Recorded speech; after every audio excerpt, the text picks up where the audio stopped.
Pour cette seconde table ronde, pendant qu'ils s'installent, venez, je vous prie, ceux qui sont intervenants, nous allons aborder le sujet des obligations des commissaires-priseurs de vente volontaire, les spécificités. Et pour ça, on appelle M. Ludovic Erard, qui est colonel et chef de l'OCBC, qui est avec nous. Jean-Marc Bourgeois, qui est artiste plasticien et vice-président de la Maison des Artistes. Thierry Maillard, qui est le directeur juridique de l'ADAGP. Et cette table ronde sera animée par Stéphanie Ibanez de Christie's, Nicolas de Moustier de Tajan et Philippe Gauthier, qui est avocat et qui est en charge des questions juridiques au CIMEV. Voilà, merci de prendre place. Et puis on aura le temps d'échanger encore sur toutes ces questions sensibles à la fin des débats.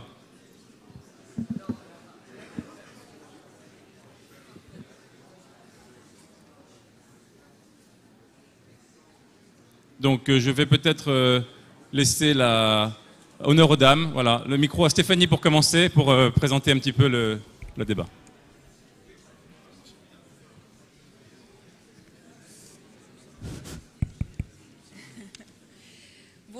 Bonjour à toutes et à tous. C'est très impressionnant, une belle assemblée devant nous. Le format de cette table ronde est assez particulier puisqu'il s'agit en réalité d'avoir des échanges constructifs avec nos différents interlocuteurs et je les remercie vivement d'avoir accepté de jouer le jeu de manière à traiter des différents sujets qui préoccupent notre profession. Le thème de cette table ronde est très vaste, puisqu'on aurait pu également inviter certains interlocuteurs des douanes, Tracfin, etc., mais le temps est malheureusement très limité. Nous avions également, ainsi que vous avez pu le voir sur le programme, proposé à Madame la Présidente du Conseil des ventes de participer à cette table ronde, mais malheureusement son emploi du temps extrêmement chargé ne lui permet pas d'être présente avec nous en ce moment, mais peut-être pourra-t-elle se libérer un peu plus tard dans l'après-midi pour répondre et on me dit à vos questions. Le secrétaire général du Conseil des ventes est là, il est en fond, donc s'il y a des questions concernant le Conseil des ventes, qu'elles soient posées aussi librement que si Madame Chadla était là. Voilà. Madame Chadla a d'ailleurs un peu devancé nos échanges puisqu'il y a un article qui est paru dans les Échos ce matin, dont certains d'entre vous ont peut-être pris connaissance. Mais malgré tout, il y a quand même un certain nombre de sujets qu'on souhaiterait aborder. Et parmi ces sujets, Nicolas, je crois qu'il y a celui des cotisations. Est-ce que tu veux bien nous faire un petit point sur le sujet ? C'est un sujet brûlant sur lequel nous avons beaucoup œuvré cette année pour préparer un petit peu le terrain, puisque le décret devrait paraître maintenant d'ici 3 mois, pour les cotisations des 3 prochaines années. Alors un petit bref retour historique s'impose. Jusqu'en 2012, les opérateurs avaient le choix pour l'assiette de leur cotisation entre 0,09% de l'adjugé ou 0,73% des honoraires. Concrètement, pour les OVV qui réalisaient plus de 12% de frais acheteurs et frais vendeurs, c'est-à-dire à peu près la quasi-totalité des sociétés de vente dites Fine Arts, il était beaucoup plus intéressant de prendre le montant de l'adjugé. Lorsque le décret est paru pour les années 2013, 2014 et 2015, le critère de l'adjugé a été abandonné et on nous a fait un pseudo-cadeau en ramenant celui des honoraires de 0,73 à 0,32 pour la première année, 0,36 pour la seconde année et 0,41% des honoraires pour la troisième année. Ce faisant, cette augmentation a représenté un bond de 37%, que j'ai estimé le bond à 37%, pour une société de vente moyenne telle qu'elle ressort du dernier rapport du Conseil des ventes, c'est-à-dire une société de vente qui réalise 6 600 000 euros d'adjugé à l'année avec un taux de marge moyen de 30,1%. Pour simplifier, 20% acheteurs et 10% vendeurs. On est assez proche de la cohérence qu'on peut imaginer sur cette question-là. Et ça représentait donc une augmentation de nos cotisations de 28% mécaniquement entre 0,32 et 0,41% et 37% pour la SVV moyenne avec la troisième année qui était l'année de l'abandon des 2 critères. Donc, le 7 mai à la chancellerie, on a eu un aperçu des propositions du Conseil des ventes pour l'amélioration, enfin l'aménagement de la loi de 2011. Et il avait évoqué cette question des cotisations, puisque Mme Chadla avait dit qu'il lui fallait plus de moyens et donc augmenter les cotisations. Nous avons mené, je crois, un combat assez offensif sur la question, assez détaillé. Et aujourd'hui, hasard de la Convention, effectivement, dans les échos.fr est paru un article dans lequel Mme Chadla fait une recommandation pour passer de 0,41 à 0,35. Donc, pour la première fois, les baisses de cotisation, une baisse de cotisation serait actée. Nous n'avons pas eu le temps, évidemment, de nous concerter pour savoir quelle position nous prendrions face à cette annonce. Je voudrais juste rappeler que le Conseil des ventes dispose dans son bilan tout à fait officiel, dans le rapport 2014, d'un véritable trésor de guerre qui s'élève à 3 500 000 € en trésorerie et 2 700 000 en report à nouveau. Le report à nouveau, c'est la somme des excédents qui a été mis en réserve depuis la création du Conseil des ventes. Donc on aurait très bien pu imaginer d'avoir une année blanche en cotisation ou d'avoir 3 rabais de 33%. J'espère que M. Hubert n'est plus dans la salle parce que sinon il va avoir des bonnes idées d'aller prélever cette somme pour financer le déficit budgétaire. Enfin, en tout cas de cause, notre message est que nous poursuivons le dialogue, mais que vraiment nous insisterons pour qu'il y ait un véritable effort fait au niveau de ces cotisations. Voilà la première question que nous aurions posée à Mme Chadla si elle avait été là, mais M. le Chevalier, peut-être en fin de réunion, pourra prendre la parole à sa place. Merci Nicolas. Alors le deuxième sujet, je crois, qui préoccupe un petit peu tout le monde, c'est le disciplinaire. Madame Chadla expliquait ce matin dans l'article des Échos qu'elle souhaitait que ce soit vraiment une question, on va dire, subsidiaire et que ça reste subsidiaire, on va dire, dans l'activité du Conseil des ventes de manière générale. Philippe, est-ce que tu veux bien nous faire un point sur le sujet ? Merci. Donc effectivement, il n'y a pas de représentant du Conseil des ventes à notre table ronde, donc je vais faire un petit exposé pour faire un point de la situation au plan de la procédure disciplinaire dans ses aspects juridiques. Évidemment, je ne vais pas aborder les cas particuliers qui ont pu faire l'objet de décisions soit du Conseil des ventes, soit des juridictions judiciaires en appel et en cassation de manière précise. Il n'appartient pas de juger les décisions qui sont rendues. Cependant, je peux faire, comme selon l'expression très juste de Stéphanie Libanez, une sorte d'état des lieux. Donc, je vais vous présenter ça, j'espère de manière synthétique et compréhensible, en partant du haut, c'est-à-dire je vais aller de haut en bas. Une procédure, normalement, vous le savez, ça commence par une instruction du commissaire du gouvernement, suite à une réclamation dirigée à l'encontre d'une maison de vente, d'un commissaire-priseur. Ensuite, s'il le veut discrétionnairement, il peut saisir le Conseil des ventes d'un certain nombre de griefs, puisqu'il a instruit l'affaire. Le Conseil des ventes statue en prononçant des sanctions qui peuvent être un blâme, un avertissement, mais qui peuvent aller, et c'est très important, jusqu'à la suspension d'activité et même jusqu'à l'interdiction définitive d'exercer. Donc on voit tout de suite que cette procédure peut avoir des conséquences extrêmement lourdes. Ensuite, la décision du Conseil des ventes est susceptible de recours devant la Cour d'appel de Paris, qui a une compétence spécifique pour ce faire. Et enfin, comme toutes les décisions judiciaires rendues par les cours d'appel de France, il est possible, s'il y a lieu, de former un pourvoi en cassation. Ça, c'est le principe général. Donc vous comprenez bien que ça part d'une réclamation adressée au commissaire du gouvernement, qui a un débat contradictoire devant le Conseil des ventes, puis éventuellement appel cassation. Cette procédure disciplinaire a maintenant plusieurs années et nous avons des arrêts de cassation, puisqu'il faut le temps évidemment que les litiges viennent jusqu'à la Cour de cassation, nous avons des arrêts de cassation qui ont tranché des points extrêmement importants. Et nous en avons notamment des récents. Donc comme je vous l'ai dit, je pars du haut, je fais l'inverse de la logique du contentieux, je pars du haut, ce qui est au plus près de la loi, c'est-à-dire la Cour de cassation qui dit le droit et qui interprète le droit, et puis je vais redescendre dans mes observations jusqu'à la procédure qui se tient devant le Conseil des ventes. S'agissant de la Cour de cassation, il y a 2 arrêts que vous devez connaître, que vous connaissez sans doute d'ailleurs déjà. Je parle évidemment aux professionnels commissaires-priseurs. Ce sont d'une part un arrêt de cassation du 10 septembre 2014 et d'autre part, pour son anniversaire, la Cour de cassation a rendu le 10 septembre 2015 un second arrêt. Ces 2 arrêts disent la même chose. Elles cassent la décision de la Cour d'appel de Paris, confirmant la décision initiale du Conseil des ventes, en indiquant que le Conseil des ventes ne peut pas être partie devant la Cour d'appel pour défendre ses propres décisions. Et elle casse au visa l'article 6 de la Cour européenne des droits de l'homme, ce qui évidemment est très important puisque vous le savez tous, l'article 6 de cette convention, c'est l'article qui impose une juridiction impartiale, une procédure parfaitement impartiale, un respect, si vous voulez, des droits de la défense. Par voie de conséquence, ces deux arrêts disent très clairement le Conseil des ventes ne peut plus être en appel partie devant la Cour d'appel pour défendre sa propre décision. C'est contraire au principe d'égalité et d'impartialité. Donc, première conséquence que vous comprenez, il va falloir revoir l'organisation même de la procédure et ça va demander une modification des textes actuellement en vigueur. Donc, première chose, la procédure, si vous voulez, en elle-même a été jugée comme étant dépourvue de l'impartialité nécessaire.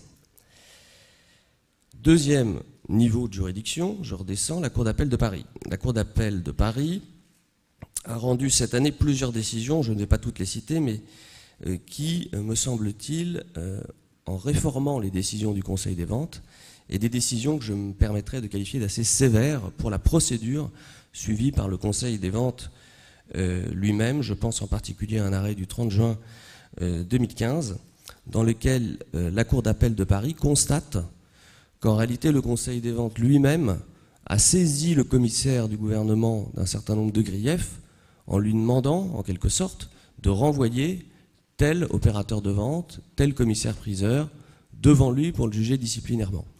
La Cour d'appel de Paris a évidemment considéré que ces agissements étaient contraires au droit à un procès équitable, puisque vous imaginez bien que ce n'est pas à la juridiction appelée à juger, en principe en toute impartialité, de saisir le commissaire du gouvernement d'éventuels griefs que le commissaire du gouvernement pourrait instruire pour le renvoyer devant lui. Donc la Cour d'appel de Paris a fait preuve là simplement de l'application toujours de ce même article 6, article qui est censé garantir le droit à chacun, et on ne voit pas pourquoi les commissaires-priseurs n'y auraient pas droit, à un procès équitable. Cette décision a donc réformé complètement la décision du Conseil des ventes. Donc ça, c'était pour les observations, je dirais, se faire une petite actualisation de ce qui s'est passé cette année, de manière récente en tout cas. De manière générale, et je sais qu'il y a des questions qui intéressent particulièrement la profession, qui sont des préoccupations fortes des commissaires-priseurs, et je voudrais, si tu le permets Stéphanie, en dire un mot pour être complet. Deux questions, à mon avis, deux remarques générales plutôt peuvent être faites. La première, c'est la très grande sévérité actuelle du Conseil des ventes dans les sanctions qui sont prononcées. Pourquoi je me permets cette appréciation générale? Tout simplement parce que, en général, nous sommes dans des litiges où il n'y a aucun préjudice pour personne. Le commissaire du gouvernement peut proposer des solutions amiables lorsqu'il est saisi, et bien évidemment, les maisons de vente volontaires ont à cœur, et ça fait partie d'ailleurs des missions prévues dans les statuts du CIMEV, de résoudre les difficultés réelles quand elles se présentent. La difficulté, c'est qu'aujourd'hui, on peut constater dans la jurisprudence du Conseil des ventes une très grande sévérité en termes de sanctions pour des cas dans lesquels il n'y a aucun préjudice causé à qui que ce soit. C'est des manquements purement formels. J'ajoute que, je vous l'ai dit en introduction, je vous l'ai rappelé, le Conseil des ventes a le pouvoir de suspendre le commissaire-priseur de vente volontaire ou la maison de vente pendant un temps déterminé. Et c'est en général ce que fait désormais le Conseil des ventes de manière quasiment systématique, c'est-à-dire une suspension d'exercice, une interdiction en somme d'exercer pendant 3 à 6 mois. Très concrètement, pour avoir suivi un certain nombre des dossiers, je peux vous dire que 3 à 6 mois, mais je ne vous apprends sans doute rien, c'est concrètement souvent la mort de la société en question. Quand vous ne pouvez plus exercer pendant 3 à 6 mois, vous n'avez pas tellement d'autre choix que de mettre la clé sous la porte. Donc, je veux simplement souligner la sévérité du Conseil des ventes dans sa jurisprudence. Pourquoi? Parce que, d'expérience, je peux vous dire que les sanctions que prononce le Conseil des ventes sont souvent plus lourdes en réalité de conséquences, de manière très factuelle, que des sanctions pénales. Donc ça, c'est la première observation générale, c'est le Conseil des ventes est sévère dans les sanctions qu'il prononce. Et celles-ci sont lourdes de conséquences. Deuxièmement, la publication. La publication des décisions, la loi de 2011 a prévu que le Conseil des ventes volontaires pouvait publier ces décisions. Là, ça pose un problème, c'est qu'en général, une publication, notamment en matière judiciaire, c'est ordonné à titre de complément de réparation. Je vous l'ai dit tout à l'heure, en général, et c'est normal, ce n'est pas dans ces termes que se posent les litiges devant le Conseil des ventes. Il est en tout cas à noter que ces publications font un mal à toute la profession. Il est bien évident que ce sont des résumés très courts qui sont publiés dans la presse spécialisée, mais aussi la presse générale, et donc ça a un effet très certain, c'est que ça discrédite toute la profession de commissaire-priseur, sans, à mon sens, grande utilité, en tout cas si on se place sur un plan d'appréciation juridique. Voilà, donc je voudrais simplement terminer en disant qu'aujourd'hui, la question peut se poser, quand on voit l'arsenal législatif qui est le plus complet du monde en matière de vente aux enchères, de savoir si, encore une fois, si on admet que c'est le préjudice qui peut fonder une action, notamment aux conséquences si lourdes, si le juge judiciaire ne serait pas une juridiction plus adaptée, pour rebondir sur ce qu'a dit Nicolas de Moutier, moins coûteuse, qui ne constituerait pas une charge financière pour la profession, plutôt qu'un organisme disciplinaire dédié, tout à fait particulier et unique au monde, puisque je crois qu'aucun autre pays ne connaît un organisme disciplinaire de cette sorte. Voilà, j'ai été un petit peu long, mais comme nous sommes dans une table ronde, j'ai été obligé de procéder par voie d'exposé. Merci Philippe. Enfin, dernier sujet, Nicolas, je te laisse aborder rapidement parce qu'il faut aussi que nos autres intervenants puissent exposer et qu'on puisse également leur poser nos questions sur la formation. Alors, je serai bref. Grosso modo, parce que c'est un sujet relativement complexe, le législateur, avec la loi de 2014, a diminué les taux de cotisation aux organismes de formation pour simplifier. Pour les sociétés de 10 salariés et plus, nous étions à 1,60% et nous passons à 1%. Et pour les sociétés de moins de 10 salariés, nous étions à 0,50, 0,55. Et nous restons à ce niveau-là. Peut-être on prend 0,05 en plus, mais enfin c'est très marginal. Notre commission paritaire dans laquelle le CIMEV est représenté, ainsi que les OPCA PL qui gèrent ces fonds-là, nous ont demandé de maintenir le taux de 1,60 pour les grandes sociétés en disant que notre régime était très déficitaire. Alors nous avons commencé à discuter et puis nous avons dit, écoutez, pourquoi pas, mais simplement il faut avoir un petit peu des chiffres et des détails sur les formations qui sont dispensées. Et nous avons obtenu ces informations au compte-gouttes de telle sorte qu'aujourd'hui un accord n'est toujours pas trouvé. Simplement, quel est le lien avec le Conseil des ventes? C'est simplement parce que entre le tiers et le quart de ce budget est consacré à la formation des commissaires-priseurs, avec une subvention l'année dernière de 280 000 € au Conseil des ventes pour assurer la formation des commissaires-priseurs et l'année d'avant de 240 000 €, là où les 4 à 5 années précédentes, les dotations n'étaient que de 60 000 € de mémoire. Parallèlement, les cotisations des stagiaires et des élèves ont baissé sensiblement puisqu'elles sont passées d'une moyenne de 80 000 € à 10 000 €. Alors c'est évidemment un progrès social, on peut s'en réjouir, mais nous n'avons été absolument pas consultés sur cette décision que nous payons, que nous finançons.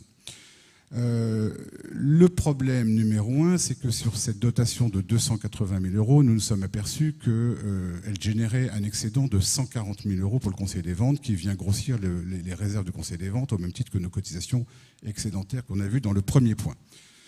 Donc ça fait quand même beaucoup d'argent qui commence à rester sous les matelas du Conseil des ventes. Et bien sûr, nous demandons que la transparence et toute la transparence soit faite sur l'utilisation de ces sommes.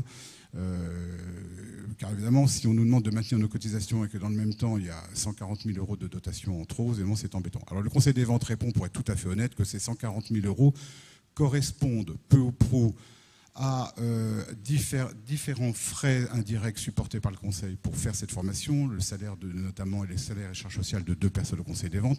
Mais de toute façon, ces salaires-là, nous les payons aussi via les cotisations. Donc vous voyez qu'en fait, nous sommes en permanence dans une espèce de grand brassage. Et l'année 2015, pour ça, a été relativement intéressante parce que, outre le fait que nous avons entamé un dialogue intéressant avec certaines autorités, nous avons avancé aussi vers plus de transparence. Et malgré tout, les comptes du Conseil des ventes sont tout à fait transparents dans le rapport annuel et ça doit être souligné. Voilà pour le point sur la formation, aussi bref que possible. Merci Nicolas. Conclusion juste, espérons que Madame la Présidente ou que l'un des représentants du Conseil des ventes ici, on va dire, puisse s'exprimer pour répondre à toutes ces interrogations et ces inquiétudes, parce que de toute façon, ainsi que le souligne Alexandre Crochet également, l'article des Échos ce matin, il semblerait que la feuille de route de Madame la Présidente au sein du Conseil des ventes et le renouvellement de son mandat soit également le renouvellement et le renforcement du dialogue avec les professionnels qui sont très en demande de cet élément. Voilà, je vais laisser maintenant la parole à nos invités pour qu'ils puissent, on va dire, chacun présenter les organismes qu'ils représentent et également nous expliquer quels sont leurs rapports avec notre profession avant de pouvoir échanger et quelques questions avec eux.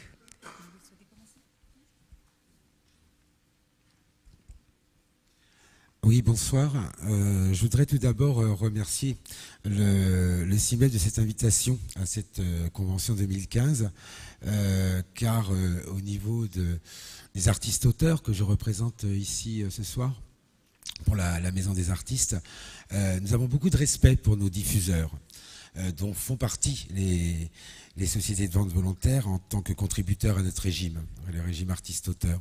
Donc la Maison des artistes, c'est, bon, beaucoup la connaissent je suppose, c'est l'organisme qui est un organisme associatif à la base, hein, il y a un siège social dont je suis un des vice-présidents, et qui a une grande mission, cette mission de service public et la mission de sécurité sociale au niveau d'une des parties du régime des artistes-auteurs, plus particulièrement en ce qui concerne les graphistes et les artistes, ce qu'on appelle plasticiens, donc peintres, sculpteurs, etc.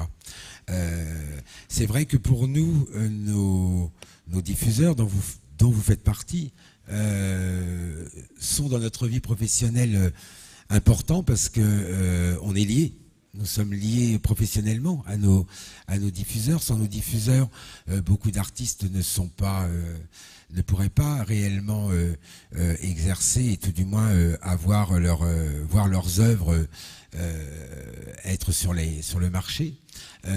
D'autant plus au niveau des commissaires-priseurs et de toutes les ventes que ça peut susciter. Alors je sais que bon, c'est pas toujours évident pour nos diffuseurs, même en règle générale, qu'il y a cette contribution de 1,1%, mais je crois qu'aujourd'hui, enfin, en tout cas, ma présence ici parmi vous, c'est vraiment pour dire aussi qu'on est, nous, prêts à entendre ce que vous pouvez avoir comme réflexion à nous faire, et en même temps, tout en sachant que nous avons des ministères de tutelle qui ne sont pas forcément en écoute totale avec ce qu'on peut leur demander, vous le savez bien. Mais en tout cas, voilà, ma présence, c'est vraiment de vous dire que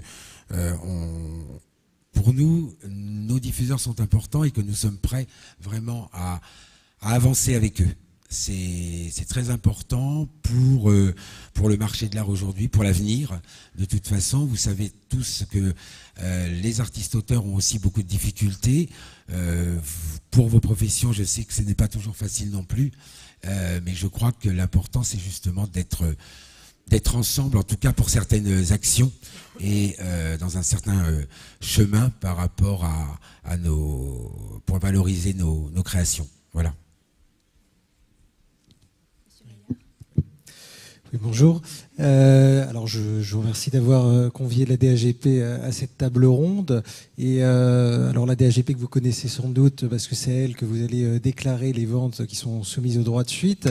Mais je veux croire, je pense que c'est le cas, que même si on est dans une table ronde sur les obligations, j'interviens ici en terrain ami parce que même si le droit de suite par le passé avait pu soulever des tensions, je crois qu'aujourd'hui en France et en Europe de manière générale, on a quand même une bonne compréhension de ce qu'est le droit de suite, de à quoi il sert et quelle est son utilité pour les artistes. Et je pense que au-delà de la connaissance vague que vous pouvez avoir de la DAGP, c'est bien juste de préciser ce qu'est exactement la DAGP, et en commençant par dire ce qu'elle n'est pas. Et ce qu'on n'est pas, c'est une autorité administrative, on n'est pas un service rattaché à l'administration fiscale ou alors au ministère de la Culture. Donc l'argent qu'on perçoit ne va pas à l'État, ne va pas à des services de l'administration. On est une société d'auteurs, donc tout l'argent qu'on perçoit va aux auteurs. C'est l'objet même de la DAGP. Donc pour reprendre les termes vraiment du Code de propriété propriété intellectuelle, on est une société de perception et de répartition des droits. C'est le cœur même de notre activité. Et quand je dis société d'auteurs, c'est parce que vraiment les membres de la DAGP sont les associés de la DAGP. Juridiquement, l'Assemblée générale de la DAGP, ce sont des auteurs et des ayants droit. Et donc notre mission essentielle, c'est percevoir les rémunérations de droits d'auteur et les reverser aux auteurs ayant droit. Alors de quel droit on parle rapidement? Le droit de suite, dont on va sans doute un peu reparler dans cette table ronde, qui, je le rappelle, on entendait en introduction mention des nouvelles réglementations. Le droit de suite est bientôt centenaire, hein, c'est 1920, et vous savez tous ce que c'est, donc un pourcentage qui est perçu sur les reventes successives des œuvres d'art graphique ou plastique, dès lors qu'on a un professionnel du marché de l'art qui intervient dans la vente. Là, de la même manière qu'on n'est pas une administration, c'est pas une taxe. C'est ce que j'ai lu dans le dernier numéro de la revue du CIMEV. En tout cas, il est cité avec les taxes. Il y a quand même une différence, c'est que ça ne va pas au budget de l'État, ça va aux artistes et à leurs ayants droit. Et c'est un instrument de justice et d'équité qui est fort pour les artistes. Vous connaissez tous l'origine du droit de suite. En 1920, c'était l'Angélus de Millet, vendu une bouchée de pain par l'auteur et revendu très très cher. Quelques années après, quand il était décédé et que sa famille était dans la misère. C'est ça vraiment l'objet du droit de suite. Donc on a une légitimité derrière. J'imagine bien que le paiement des droits de suite vous ravit pas forcément, mais au moins c'est pour la bonne cause. Et il faut voir que même pour le marché de l'art, le droit de suite est quand même important également parce qu'il permet de financer beaucoup d'activités des ayants droit qui sont très chronophages. Par exemple la constitution d'un catalogue raisonné ou alors mettre en place des comités d'artistes, émettre des certificats. Tout ça, ça a un coût et il y a beaucoup de successions qui le financent en partie grâce au droit de suite. À côté de ce droit de suite, on en a deux autres qu'on gère. Le droit de reproduction, donc typiquement la DAGP va autoriser les reproductions des œuvres dans les livres, sur des affiches, en produits dérivés, sur des catalogues. On a également le droit de représentation qui est exercé par nous. Donc ça couvre toutes les télédiffusions, la diffusion sur Internet, la diffusion en VOD, etc. Et au total, on représente aujourd'hui en France 130 000 auteurs, donc issus de toutes les disciplines des arts visuels, donc la peinture, la sculpture, le design, l'architecture, la BD, donc c'est extrêmement large, la photographie. Il y en a 11 000 membres qui sont membres directs de la DAGP, ça veut dire qu'ils ont adhéré chez nous, qu'ils ont acheté une part du capital social à 15,24 €. Et puis on a également 120 000 membres qui sont des auteurs ou ayants droit, membres d'une de nos sociétés sœurs. On a une cinquantaine de sociétés sœurs à l'étranger et donc on représente leurs membres en France pour l'ensemble des droits que j'ai présentés à l'instant. Et juste pour finir, deux points importants sur le fonctionnement de la DAGP, pour vous rassurer aussi sur le sort de l'argent perçu par la DAGP. D'une part, on est vraiment une société contrôlée par les auteurs et les ayants droit. La DAGP, elle a été créée en 1953 par des artistes, pas des moindres, hein, Miro, Zaouki, Soulage, qui ont été rejoints la même année par Chagall, Braque, etc. Donc des noms qui ne sont pas inconnus. Et aujourd'hui, nos 11 000 membres directs sont donc des associés, ce qui veut dire que c'est eux qui votent toutes les modifications statutaires qui régissent le fonctionnement de la DAGP. C'est eux qui valident le rapport d'activité, le rapport de gestion, et c'est également eux qui élisent le conseil d'administration de la DAGP, qui est composé à nouveau d'auteurs et d'ayants droit. Donc il n'y a que ça à la DAGP. Et autre point important pour bien comprendre notre statut, c'est que on est extrêmement encadré. Alors on l'est d'une part par la loi. On a des dispositions extrêmement complètes dans le code de la propriété intellectuelle qui nous disent ce qu'on doit faire et quel fonctionnement on doit respecter, quelle transparence. On est également très contrôlé par l'administration, par le ministère de la Culture, notamment en matière de droit de suite. C'est le ministère qui nous délivre l'agrément pour pouvoir percevoir le droit de suite. Mais donc au vu des moyens qu'on peut mettre en œuvre, notamment pour aller rechercher les bénéficiaires du droit de suite. Et chose qui est très rare quand même, parce qu'on est une société civile, donc on ne relève pas du tout du droit public, on est contrôlé annuellement par la Cour des comptes qui va aller éplucher, alors il n'y a pas que la DAGP, hein, toutes les sociétés d'auteurs, comme la SACEM, la SACD, la Cour des comptes épluche tous les flux de droits qui passent. Donc ça, c'est une contrainte pour nous. On parle aujourd'hui des contraintes qu'il y a pour votre profession. on en a également. Ces contraintes-là, on les comprend bien et on les accepte parce que c'est vrai que ça offre de la transparence à la fois pour les auteurs, et ça c'est normal, il faut qu'ils puissent savoir ce qu'on fait avec leurs droits, comment ils sont perçus et comment ils leur sont répartis. C'est important également pour vous, pour les professionnels avec qui on est en rapport et à qui on va demander des droits, que ce soit droit de reproduction, de représentation ou droit de suite, parce que c'est une garantie que l'argent, in fine, va aller aux auteurs. Et on est société civile à but non lucratif, ça veut dire que la DAGP n'a pas le droit à la fin de l'année d'avoir des bénéfices et d'avoir un matelas financier qui va s'accumuler. Tout ce qu'on perçoit, on doit le reverser avec, sous réserve des frais de gestion de la DAGP, qui sont cette année d'11,64%. Ça veut dire que pour 100 € qui sont perçus pour le compte des auteurs, il y en a 88 qui vont aller aux auteurs. Les 12 € qui restent, ça va être les frais de fonctionnement de la DAGP, donc les salariés, la location de nos locaux. Voilà. Et donc, il n'y a aucun argent entre autres et frais. Et 11,64%, il faut savoir qu'on est le taux le plus bas de toutes les sociétés d'auteurs des arts graphiques et plastiques dans le monde. On ne pense pas qu'on réussira à descendre plus bas, mais en tout cas, l'argent qui est perçu au titre du droit de suite reva à 88% aux artistes. Merci beaucoup. Colonel Erhardt. Bien, bonsoir. Je remercie évidemment moi aussi à mon tour le CIMEV et son président de son aimable invitation. C'est toujours un plaisir pour moi de rencontrer la profession. Alors évidemment, quand j'interviens, très souvent, il est un peu trop tard. Donc je préfère être là parmi vous pour en discuter. Non, derrière cette petite plaisanterie, je vais balayer d'un geste, puisque ça a été abordé. Je ne suis pas le CVV, donc c'est un dialogue et un débat que je ne connais pas, m'entendant bien avec tout le monde. Je suis, comme ça a été dit dans la presse, le flic de l'art, avec mes équipes. Et contrairement à ce qu'on peut penser, je ne m'occupe pas que du marché de l'art. Au contraire, si je n'avais pas de préoccupation dans le marché de l'art, ça serait un très bon signe, puisque croyez-moi, j'ai suffisamment d'autres préoccupations au niveau des trafics divers et variés. L'effectif de mon service n'est pas très grand, nous ne sommes que 25, donc pour une thématique qui est quand même assez grande. À titre d'exemple, en Italie, nos frères aînés de la tutelle du patrimoine sont 250, donc ils ont une action qui est bien plus profonde et grande que la nôtre. Donc quand j'interviens chez vous, j'aime bien le faire comme aujourd'hui, c'est à titre de discussion, à titre d'échange.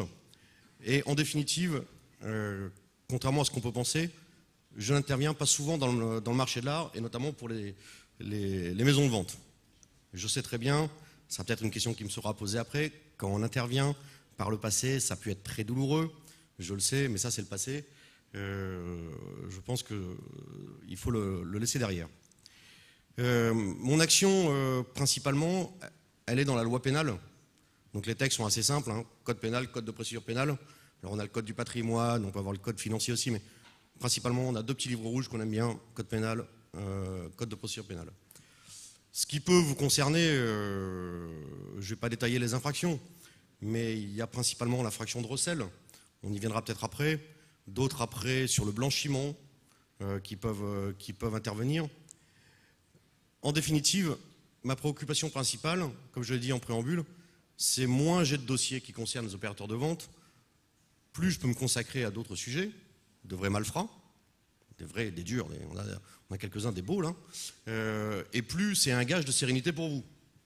Et là-dedans, si j'avais un mot à citer, nous on est là pour vous accompagner dans le côté prévention, discussion, et le maître mot, à mon avis, vous concernant, c'est votre réputation. Tout doit être mis en œuvre pour préserver votre réputation, qui est, je crois, un des piliers de votre action et un gage de votre pérennité. Alors quand on a dit ça, on a tout dit, mais à la fin on n'a rien dit, puisque quid de la réputation et comment l'entretenir? Alors ça, c'est le CIMEV, c'est votre profession qui s'organise.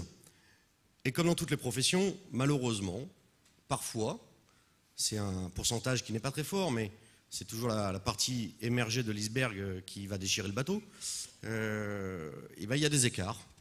Et ces écarts viennent écorner, entacher, voire abîmer la réputation d'une profession complète, avec des secousses sismiques qui vont s'étendre en France, mais à l'étranger, qui vont mettre des mois, voire des années à s'effacer.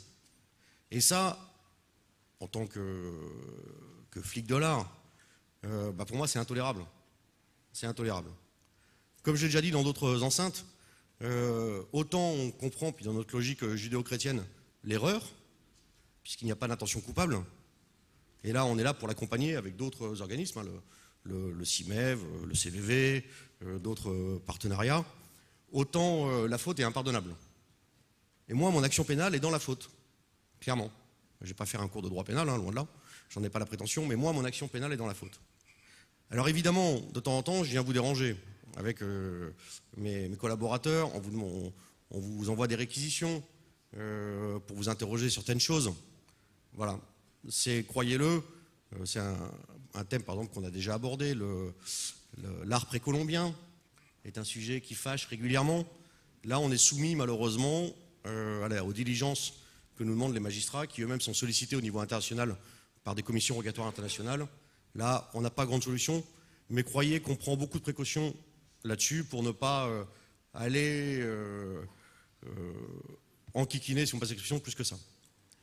En revanche, là où il faut faire attention, je dis dans le cadre de cette réputation, qui pour moi est le maître mot, je suis désolé de le répéter, mais là où il faut faire attention, c'est qu'il y a des choses à respecter qui sont, je le conçois, des contraintes dans votre activité, mais ces choses-là doivent être respectées et surtout il faut lutter, c'est peut-être là, je pense, à mon avis, la grande plus-value d'une organisation professionnelle, justement de faire preuve de pédagogie, d'expliquer que certaines choses ne se font pas.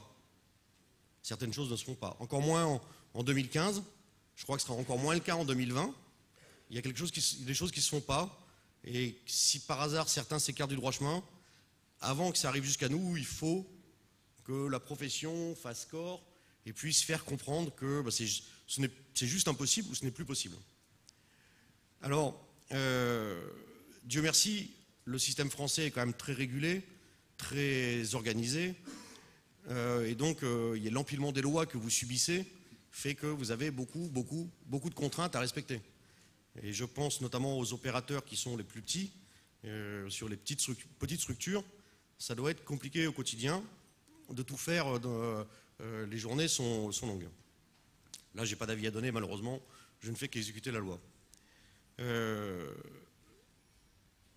Ce qui pose le véritable problème, pour être synthétique, pour les opérateurs de vente volontaire, c'est que vous êtes, à nos yeux, le stade ultime avant le blanchiment. Blanchiment d'argent ou blanchiment d'objets. Par votre métier, puisque ceux qui vont acheter sont des acheteurs de bonne foi. Et le danger que nous identifions, nous, et c'est pour ça que nous sommes là pour vous accompagner, et qu'il nous faut veiller avec vous à votre réputation, c'est que vous pouvez être mis à mal dans ce blanchiment. Soit quelqu'un va mettre un objet sur le marché pendant X mois, X années, pour arriver sous le marteau, il va être acheté, il sera blanchi, mais si ça apparaît sur la place publique, il y aura des dommages collatéraux.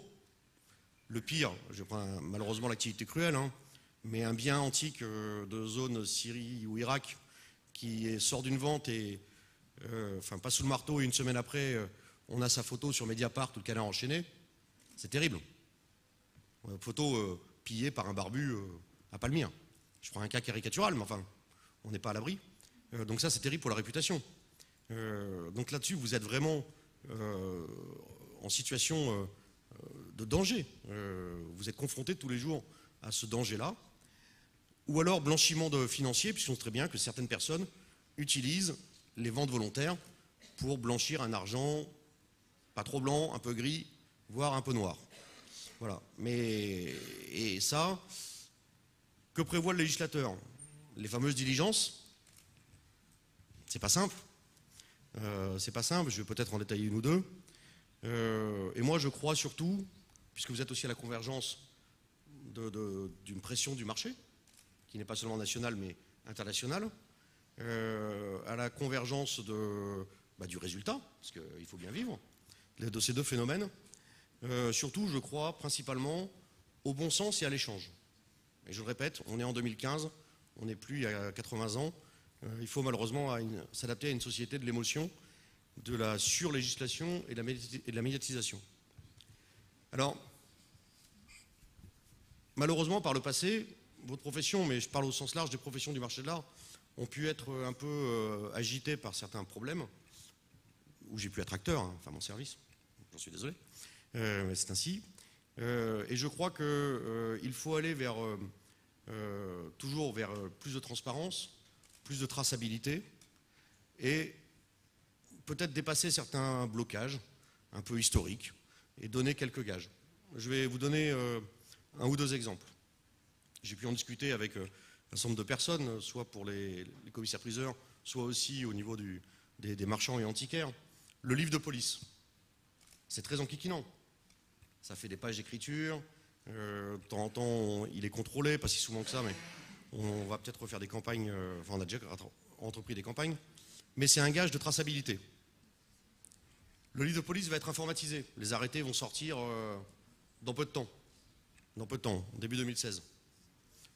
Moi, en tant que flic de l'art, je regrette que le livre de police, il n'y ait pas de photo. On est en 2015, c'est très simple techniquement, je le regrette. Alors je sais que ça peut être compliqué ou pas pour les professionnels, mais pour moi c'est un gage de sécurité quand on trace un bien, quand on va aller tracer un bien, qu'on va vous requérir pour savoir d'où vient le bien, ainsi de suite. Le fait que vous puissiez présenter une photo du bien, je vous garantis, il y a certains opérateurs qui le font, ça clôt le débat tout de suite. Le bien, il est identique ou différent, on n'en parle plus, et la suspicion est écartée. Après, il y a, je le disais, le bon sens. J'ai un ou deux exemples en tête où, malheureusement, il y a un peu carton rouge. Le milieu n'est pas si grand que ça, sur la place parisienne, même internationale. Il y a des choses qui savent depuis des décennies. Des fois, nous, on s'étonne comment ça a pu passer. Il y a des commissaires-priseurs qui ont dû serrer les orteils, je vais être poli, sur certains biens dans les temps reculés. Des fois, on se dit comment ça a pu passer. Alors ça arrive, je vous dis, on est sur le Pouillem, là. Hein. On est sur le Pouillem. Mais nous, notre préoccupation, c'est, si ça sort au judiciaire, ça va être un scandale. Ça va être un scandale. Et je parle pour les choses qui ont la belle valeur. Je ne parle pas sur la drouille. Hein. Voilà. Donc ça, là encore, le bon sens. Quand un déposant revient voir, juste avant le coup de marteau, la maison de vente et dit, au fait, c'est plus moi qui vais encaisser, c'est monsieur. On est entre nous. Que monsieur, il a plutôt un profil de bac-12, habitant dans des départements très peu favorisés. Voilà. On peut se poser une question. Clairement. Si je dis, c'est du vécu. Hein. Quand quelqu'un est amené à aller chez une personne très âgée qui vient de décéder et qui ne s'inquiète même pas de savoir qui fait visiter l'appartement, quel est le lien de filiation, ne demande pas d'acte notarié sur une éventuelle succession, sur des biens qui vont se vendre des dizaines de milliers d'euros, ça nous interpelle. Ça nous interpelle parce que là-dessus, vous êtes victime. Vous êtes victime. C'est ce que j'appelle le bon sens. Ok, il va y avoir peut-être quelque chose de bien qui va être fait, mais derrière, quand ça sortira au judiciaire, vous serez victime. Puisqu'on vous posera la question de « et pourquoi ?» Et je reviens toujours à ma fameuse réputation. Enfin, et puis je vais arrêter là les exemples, hein. Je vous dis, je répète, on est sur le Pouillem, hein, on n'est pas sur la majorité. Hein. Enfin, quand on voit des déposants ou des acheteurs qui ont des sociétés offshore au Panama, dirigées par Pablo Ramirez, qui est balayeur au Panama, je le cite souvent, hein, Pablo Ramirez, hein. C'est un mec classique, qui dirige 10 sociétés offshore, ça peut interpeller. Ça doit interpeller même, moi ça m'interpelle. Personnellement, ça m'interpelle. Ça m'interpelle. Voilà. Quand on sait, on l'a dit qu'on était entre nous, donc on avait un langage de vérité. Quand en plus, c'est des sociétés qui reviennent souvent dans les déposants ou les acheteurs, et que, à force de l'expérience du temps, on commence à comprendre que c'est peut-être des sociétés montées par des gens qui sont en France, et peut-être des professionnels, la raison doit prévaloir. Parce que le jour où ça sortira, là on sera dans le judiciaire, ça sera terrible. Et la réputation va en prendre un gros coup. Voilà. Je finirai juste. Je ne suis surtout pas effrayé. Hein, je dis, je suis flic quand même. Je suis flic. Non mais, je suis là sur une petite partie. Quand je dis, je parlais du livre de police, je crois qu'il faut aller vers l'administration, le législateur, pour dire, lançons-nous dans l'aventure de la photo. C'est pas grand-chose. Mais peut-être qu'il faut donner un gage là-dessus. J'étais tout à l'heure, et votre convention étant aujourd'hui, vous n'avez pas pu participer, j'étais à l'anniversaire de Tracfin. Ah, Tracfin. Joyeux anniversaire, Tracfin. 25 ans. Pas 25 ans de bonheur pour tout le monde, mais 25 ans. Bon. Là encore, je crois qu'il doit y avoir, au niveau organisation professionnelle, une démarche pour démystifier Tracfin. Pour démystifier Tracfin. Les signalements, vous êtes profession assujettie. Si je ne me trompe pas, je crois que c'est une vingtaine de signalements par an. C'est pas beaucoup, moins. Ah, encore moins. C'est pas beaucoup. Surtout quand on voit des fois les sommes évidemment très hautes d'adjudication. Surtout quand on voit, que je vous dis, Pablo Ramirez qui achète régulièrement par sa société au Panama, quoi. Est-ce qu'à un moment donné, il ne faudrait pas le signaler, ça? Donc voilà. Peut-être qu'une action, au moins pour démystifier, là-dedans, serait de nature, 1, à rassurer votre profession, 2, à fluidifier ces échanges d'informations là-dedans, et 3, à apporter une sérénité qui, je le sens bien, de temps en temps peut manquer. Surtout que vous êtes une profession sous pression. Il suffit d'aller assister effectivement à une vente aux enchères pour voir la pression immédiate et la pression des semaines précédentes ou des mois précédents pour monter une belle vente. Donc je crois qu'il faut tout faire pour limiter cette pression et tout faire justement pour préserver votre réputation. Et croyez-moi, même si des fois on ne sera pas agréable, mais avant tout, on est d'abord là pour vous aider à ce sujet, préserver votre réputation et celle du marché français. Je vous remercie.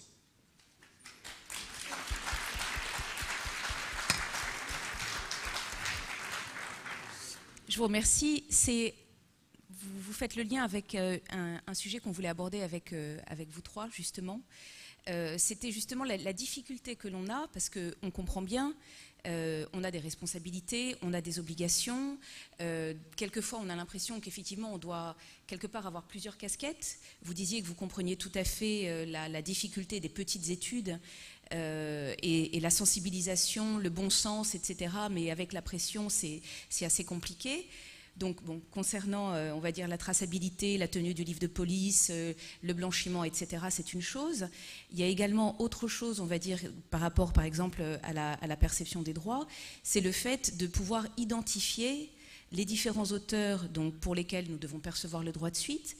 Cette faculté que vous avez de pouvoir revenir jusque 5 ans en arrière pour des artistes qui aujourd'hui ne sont pas, on va dire, membres de la DAGP ou pour lesquels il n'existe pas d'ayant droit identifié.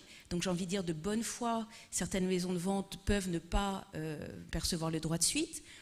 Au bout de 5 ans, imaginons que nous ayons eu une attitude très prudente. Que fait-on de ces sommes ? On les a collectés, mais finalement, que fait-on de ces sommes? Est-ce qu'on doit les restituer aux vendeurs auprès duquel on a collecté, mais finalement, on n'a personne à qui reverser ces droits? Vous utilisez effectivement, puisque vous parliez de transparence, mais c'est vrai qu'on a quand même, on est une profession extrêmement transparente. On a des catalogues, vous voyez exactement quels sont les différents objets qui passent. Je sais que la DAGP utilise effectivement les catalogues, les résultats de vente pour voir un petit peu quels sont les artistes et les cotes montantes, donc pour pouvoir derrière aller à la pêche aux ayants droit et pouvoir récupérer, on va dire, certaines sommes, ce qui est également dans votre mission. Donc on comprend également, on va dire, on va se poser la question là, justement de la légitimité, enfin le bien fondé versus les modalités de perception. Et là encore, Monsieur Bourgeois, je me tourne vers vous. C'est vrai qu'on a un peu l'impression. Alors, vous parliez de diffuseurs. J'aimerais un petit peu savoir combien il y a de bénéficiaires. Donc, j'ai compris que nous étions diffuseurs, mais il y a peut-être d'autres personnes. Et finalement, on a un peu l'impression à chaque fois de payer pour tous. Si vous voulez, on est facile, on est identifié, on est identifiable, on arrive à savoir exactement qu'est-ce qu'on vend, combien on vend, etc. Donc, c'est finalement très facile de venir nous chercher à chaque fois pour payer, finalement. Et donc, c'est un petit peu, j'ai envie de dire, le sentiment aujourd'hui que l'on a. Et on ne sait pas vraiment où ça va s'arrêter, s'il va y avoir une évolution des cotisations. Tout à l'heure, vous disiez 1,1, mais est-ce que ça va continuer à monter ou pas? Combien, par exemple, il y a de bénéficiaires au sein de la Maison des artistes? On disait qu'il y avait 130 000 adhérents à la DHGP. Enfin, si vous voulez, il y a quand même un certain nombre de points sur lesquels on s'interroge et sur lesquels la profession a de réelles inquiétudes. Donc je ne sais pas si vous pouvez nous rassurer et apporter des réponses sur ces questions-là. En ce qui concerne le droit de suite, alors juste sur effectivement, la loi prévoit que soit l'auteur ou un de ses ayants droit peut aller directement demander le droit de suite. Donc le passage par la DHGP n'est pas obligatoire. Nous, on est agréé pour pouvoir le percevoir, agréé pour pouvoir recevoir les informations des opérateurs de vente volontaire et des marchands d'art en ce qui concerne les ventes, mais un auteur peut très bien y aller en direct. Cela étant, donc, les obligations que vous avez, c'est si un auteur vient pas vous voir en direct ou un ayant droit, dans ce cas-là, il faut aller voir la DHGP. Si c'est un membre de la DHGP, effectivement, le paiement se fera auprès de nous. Et si c'est un non-membre de la DHGP, la loi prévoit cette obligation d'information de la DHGP. Avec une obligation à notre charge pour le coup, c'est-à-dire nous on a été agréés en disant vous gérez à la fois les auteurs que vous représentez directement, mais également vous serez obligés vous d'avoir le fardeau d'aller essayer de retrouver les ayants droit ou les auteurs qui peuvent bénéficier du droit de suite. Alors tout à l'heure, vous avez parlé de pêche aux ayants droit à partir des catalogues. La pêche, oui, éventuellement, c'est ce qu'on fait, mais c'est pas en fonction des cotes élevées, etc. Nous, on le fait pour tous les auteurs, c'est-à-dire, en principe, on doit avoir des déclarations pour tous les auteurs dont les œuvres ne sont pas dans le domaine public et qui relèvent bien du droit de suite, qu'ils soient ou non membres de la DHGP. Et ensuite, à partir de là, on fait tout ce qu'on peut en termes de publicité pour pouvoir dire à des auteurs ou des ayants droit, il y a du droit de suite qui vous attend. Donc, si vous allez sur le site de la DHGP, il y a un avis de recherche avec un moteur de recherche qui permet de taper un nom et de voir s'il y a du droit de suite qui est dû. On fait des publications dans la presse spécialisée, on fait des interventions dans différentes manifestations.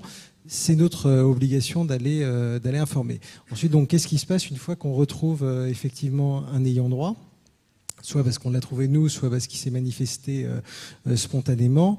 On comprend très bien la difficulté pour vous liée à la prescription quinquennale. Donc, et encore pour les maisons de vente, il y a la publication des catalogues, donc la situation est plus sécurisée juridiquement.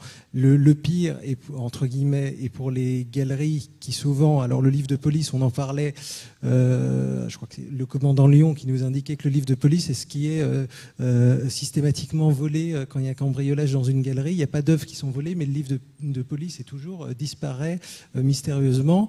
Donc ça veut dire qu'avec les galeries, on peut avoir du mal effectivement à avoir des déclarations de droit de suite, ce qui est très dangereux pour les galeries parce que ça fait pas partir le délai de prescription. Vous savez que le délai de prescription, et ça a été jugé, alors on a très rarement allé à la procédure, nous, en matière de droit de suite.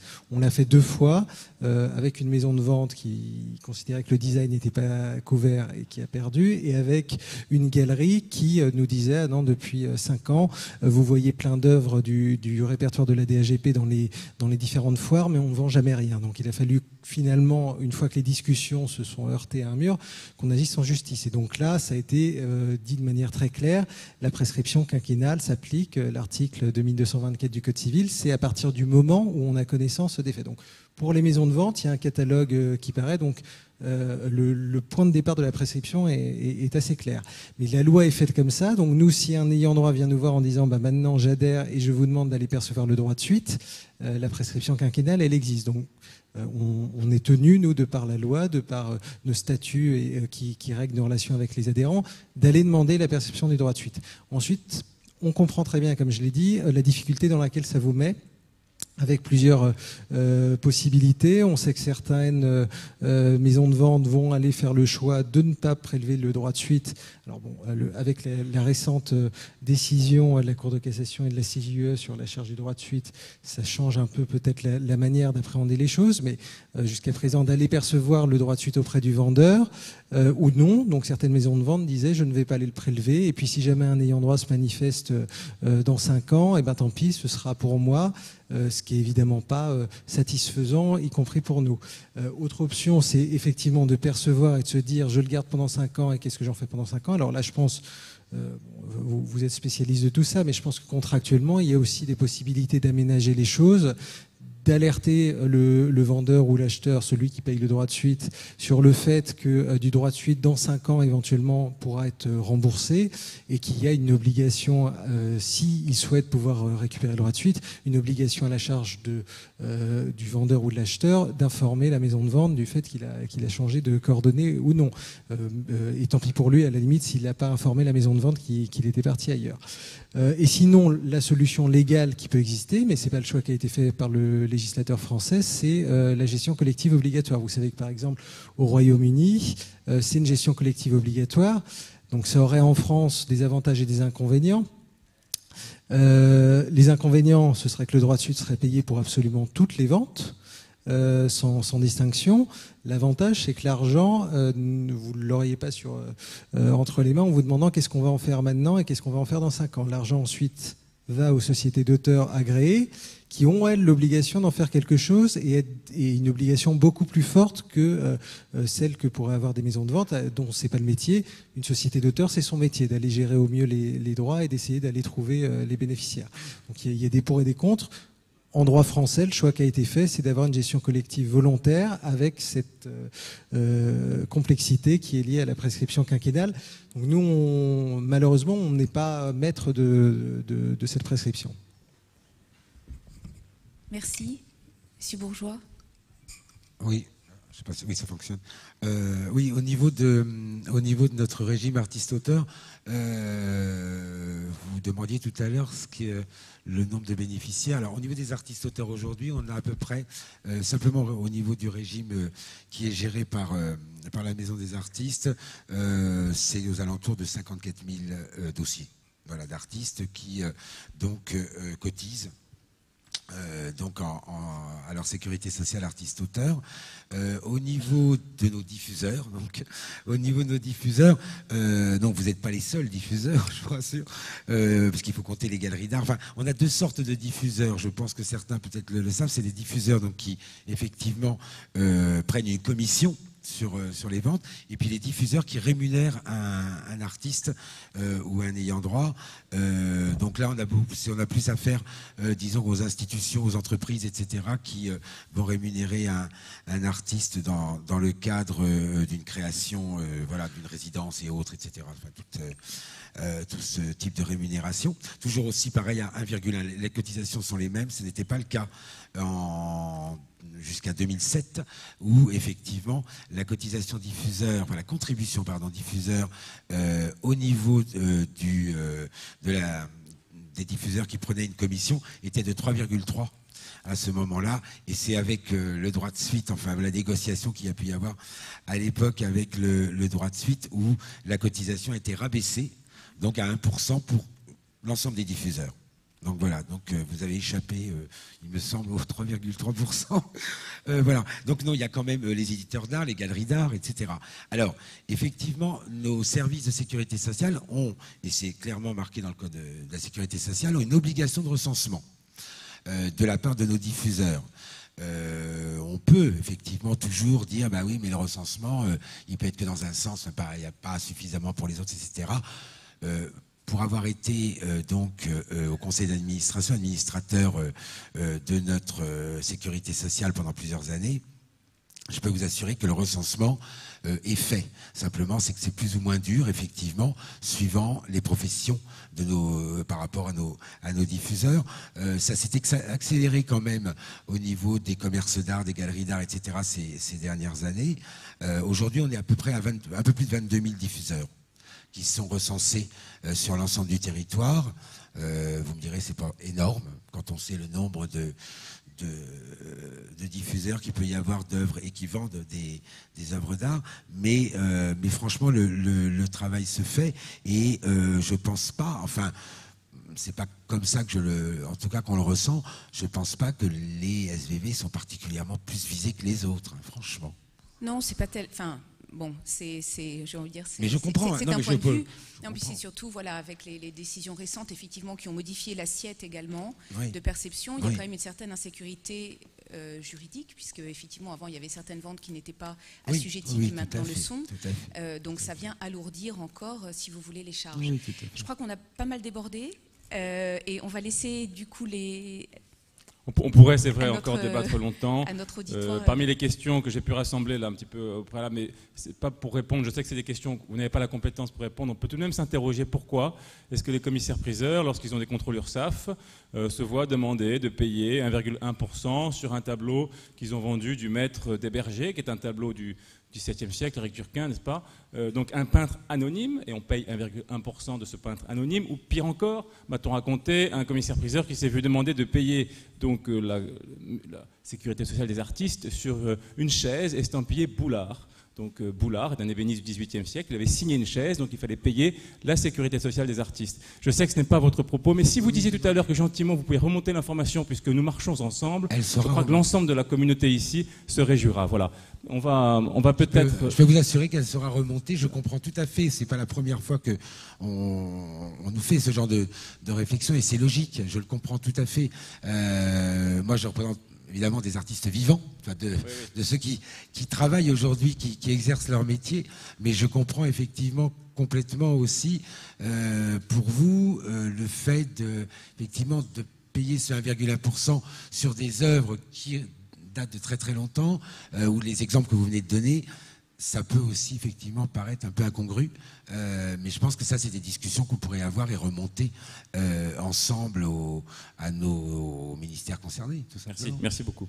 Alors, on évoquera peut-être les questions au fur et à mesure de la synthèse notamment qui sera faite après, si vous voulez bien, s'il n'y a pas d'opposition, pour avancer un petit peu. Alors, une question peut-être pour courtoisie, voilà.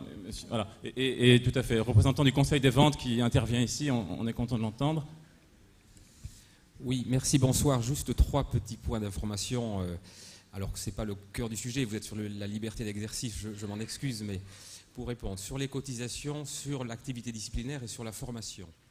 Alors, sur les cotisations, pour être très clair, je rappelle que c'est la chancellerie par arrêté qui fixe le taux triennal des cotisations. Ce n'est pas le Conseil des ventes qui détermine le montant des cotisations des opérateurs de vente. Hein. Donc, concrètement, effectivement, il y a une négociation qui est en cours pour fixer le nouveau taux triennal pour les années 2016, 2017 et 2018. Le Conseil des ventes a fait une suggestion qu'à ce stade, la chancellerie a retenu, puisqu'on nous a consulté sur ce point, de mettre un taux de 0,35% sur les honoraires bruts pour les 3 années à venir, qui a le mérite de la simplicité et d'être un taux inférieur à celui de 2015 et 2014. Voilà. Ça peut paraître peut-être anodin, mais c'est quand même 15% de recettes de cotisation en moins pour le Conseil en année pleine si je raisonne avec une année équivalente, c'est-à-dire si l'activité était la même en 2016 qu'en 2014 par exemple. Dites que la chancellerie a retenu ce taux parce que normalement elle doit nous consulter, la chancellerie. Tout à fait. Je veux dire, il appartient à la chancellerie de consulter, c'est prévu par la loi, les différents organismes. Voilà, moi je ne suis pas la chancellerie, je dis simplement que nous avons été consultés sur un taux et le Conseil a pris une position qui est dans la presse, qui a été évoquée ce matin, peut-être de manière raccourcie, sur ce taux. De manière générale, je ne vais pas entrer dans le débat, est-ce que les cotisations ont augmenté ou baissé sur la période, parce que vous auriez à la fois raison et j'aurais aussi moins raison. C'est-à-dire que concrètement, ce qu'il faut savoir, c'est qu'en 2012, dernière année de l'application de l'ancien dispositif, le Conseil des ventes a encaissé 1 966 000 € de cotisations. Et en 2014, 1 650 000 €, alors que l'activité a progressé. Donc, quelque part, il y a bien des opérateurs de vente qui paient moins de cotisations, puisque nous, on encaisse globalement moins de cotisations. Ce que vous appelez les vomis, c'est-à-dire le matériel industriel et véhicules d'occasion. C'est cela, mais ce n'est pas que cela. Donc, ce que je veux dire, c'est que globalement, chacun regarde sa situation personnelle et c'est bien normal, mais que le nouveau dispositif n'a pas entraîné un surcroît de recettes pour le Conseil des ventes. Et a priori, le dispositif vers lequel on tend, si le taux que nous avons proposé était retenu, contribuerait également à limiter le total des recettes. Et globalement, puisque vous l'avez fort justement souligné, les comptes du Conseil, c'est transparent, c'est public. vous noterez que de 2012 à 2014, c'est-à-dire en 3 ans, le Conseil réduit de 7% le total de ses dépenses. Donc on est plutôt dans une optique de maîtrise de la dépense et non pas, comme j'ai cru le lire dans la lettre récente du CIMEV, dans une notion d'explosion des dépenses. Voilà pour le premier sujet. Sur le deuxième, qui est sur l'activité disciplinaire du Conseil, bon, je vous renverrai plutôt au rapport d'activité. Vous verrez, il y a moins de 8 sanctions disciplinaires en 2014 qui ont été prises par le Conseil. Donc c'est quand même extrêmement peu par rapport au total de l'activité des maisons de vente. Deuxième sujet, vous noterez qu'il n'y a quand même pas 8 publicités de sanctions disciplinaires qui ont été faites dans l'année 2014. Donc le Conseil applique avec mesure cette notion de publicité des décisions. Et puis troisième point, vous l'avez fort justement évoqué, la médiation. Est-ce que je peux me permettre de réagir point par point ? Peut-être à la fin, parce que je termine. Ouais. Sur la médiation, bien sûr, c'est un élément clé de l'activité. Vous noterez que pratiquement 40% des réclamations dont le commissaire du gouvernement est saisi donnent lieu à médiation. Donc c'est vraiment d'abord la médiation avant d'essayer d'aller vers une procédure contentieuse qui est souvent longue, le Conseil essayant de se concentrer sur les éléments clés. J'en termine sur la formation très brièvement pour dire deux choses. D'abord, l'activité de formation, elle n'est absolument pas financée par les cotisations des maisons de vente, hein, je le redis. Elle n'est non plus pas du tout financée par les cotisations des stagiaires qui ne versent rien, et ça depuis 2 ans au Conseil des ventes. Elle est intégralement financée par une subvention, je dirais forfaitaire, de l'OPCAPL qu'on appelle Acte Alliance, qui permet donc de couvrir l'intégralité des frais de formation.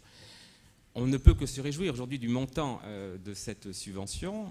Alors, elle a fait apparaître, je vous l'accorde, un excédent quand on regarde les résultats. Peut-être on n'a pas assez dépensé, on va essayer de faire mieux pour utiliser pleinement cette dotation. Mais je crois qu'il faut que globalement vous vous félicitiez du fait qu'aujourd'hui, il y a des moyens financiers qui sont mis par la branche dans laquelle vous êtes qui permettent d'assurer une bonne formation des commissaires-priseurs. Voilà, et je crois que là, vous avez tout intérêt à ce que l'actuel dispositif continue comme ça. Merci. Nous sommes d'accord sur les chiffres, c'est déjà pas mal. Oui, sur le disciplinaire, quelques petites précisions. Alors, je suis d'accord avec les chiffres que vous avez avancés pour 2014. Je les ai également, ils viennent de votre rapport. Je crois que c'est 250 réclamations, 6 saisines. Donc, effectivement, si ça prouve une chose, c'est bien que c'est une profession qui ne justifie peut-être pas par les écarts qu'on lui impute ou qu'on présume qu'elle commettrait, qui justifie à elle seule un organisme propre comme n'en connaît aucune autre. Donc ça prouve au contraire que c'est une profession honnête et sérieuse. Donc je le note avec vous. La deuxième chose, c'est sur les publications. Si elles n'ont pas donné lieu systématiquement à publication, toutes les décisions de cette année-là, j'en suis d'accord. Je ferai simplement observer, parce que vous ne répondez pas sur les conséquences graves que ça a pour toute la profession. C'est ça le sujet. On ne va pas prendre cas par cas, on n'est pas là pour commenter les décisions une par une en donnant son avis, c'est pas le sujet. Une juridiction aura une décision, on n'a pas à la commenter, surtout quand on y a été parti. Mais ce que je dis, c'est que ça a des conséquences, c'est pas moi qui le dis d'ailleurs, ce sont les professionnels, ça a des conséquences pour toute la profession, cette publication, et que je ne vois pas très bien au plan juridique, en regardant les critères habituels de mise en œuvre, ce qui justifie cette publication. Voilà, c'était ça mon observation. Et là-dessus, vous m'avez juste dit, il n'y a pas eu des publications systématiques. D'accord, mais c'est pas ça la question, faut renverser la logique. C'est pourquoi une publication ? Bon, et puis deuxième observation juridique, c'est qu'il y a eu des publications qui ont été opérées par le Conseil des ventes, alors même que la décision qu'elle avait prise n'était pas définitive. C'est-à-dire qu'il y avait un recours devant la Cour d'appel. Alors certes, la décision du Conseil des ventes est d'exécution immédiate, ça, il n'y a pas de question là-dessus, c'est évident, c'est dans la loi. Mais pour autant, il n'est pas interdit de penser que la prudence, lorsqu'il y a un recours, commande peut-être de mettre à exécution la décision en ce qu'elle, par exemple, prononce une interdiction, puisque là il y a un recours spécifique qui peut être mis en œuvre devant le président de la Cour d'appel. Donc qu'on mette en œuvre la décision sur le fond, c'est possible, mais ça n'a pas pour autant, ça ne justifierait pas pour autant le fait de mettre en œuvre la mesure tout à fait accessoire qu'est la publication et qui peut tout à fait attendre de voir ce que va dire la Cour d'appel de Paris, si elle va confirmer ou réformer ou pas la décision. C'est ça a l'air de vous étonner, mais c'est ce qu'on fait dans tous les litiges civils. C'est-à-dire dans un litige civil, quand vous avez une décision de première instance avec exécution provisoire qui interdit par exemple à la partie adverse, ainsi que vous le demandiez, d'opérer tel ou tel acte, vous mettez évidemment en œuvre la mesure d'interdiction. Mais la mesure de publicité, la prudence, s'il y a appel, c'est d'attendre, sauf à ce qu'il y ait une urgence particulière. Mais c'est d'attendre que la Cour d'appel se prononce. Et d'ailleurs, c'est toujours quelque chose, quand vous faites ce qu'on appelle un recours Premier Président en demandant la suspension de l'exécution provisoire s'agissant de la publication, c'est toujours obtenu. Pour une raison simple, c'est que ça a des conséquences irrémédiables. C'est-à-dire que, dans notre cas, si la décision du Conseil des ventes est ensuite réformée par la Cour d'appel, ce qui est arrivé un certain nombre de fois l'année dernière, à ce moment-là, la publication est intervenue et la réputation dont parlait le colonel de gendarmerie ici présent, la réputation est atteinte de manière irréfutable. Voilà, je voulais donner ces précisions, qui sont peut-être juridiques, qui ont l'air d'être un peu de la cuisine, mais elles ont des répercussions très concrètes. En tout cas, je suis heureux qu'un membre du Conseil des ventes se soit déplacé pour que nous puissions évoquer ensemble ces questions. Merci pour cette belle table ronde et vos participations. Et merci à nos invités d'être venus jusque-là.